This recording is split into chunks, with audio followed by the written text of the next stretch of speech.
I news. Satana शहरानजीक असलेल्या ताहराबाद रोडवरील सुकड नाल्याजवळ एका दुचाकी चालकास अज्ञात वाहनाने जबर धडक दिल्याने विरगाव येथील तरुणाचा मृत्यू झाला, तर पाठीमागील युवक जखमी असून त्यास अधिक उपचारासाठी मालेगाव येथे रवाना केले आहे।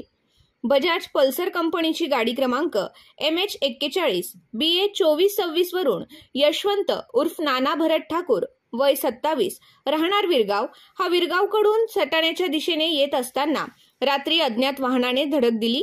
यशवंत नाना ठाकूर यास डोक्याला व चेहऱ्यावर जोराचा मार लागल्यामुळे त्याला तात्काळ सटाणा येथील ग्रामीण रुग्णालयात हलविण्यात आले।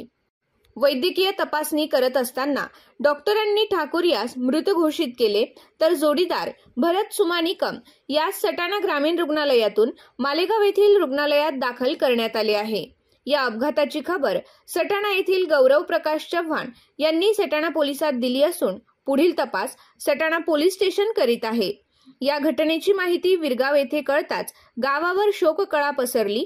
अत्यंत मनमिळावू असणाऱ्या नानूच्या पाठीमागे आई, वडील, भाऊ असा परिवार आहे।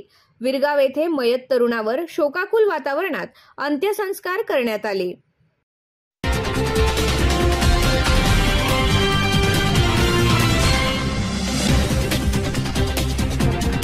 आय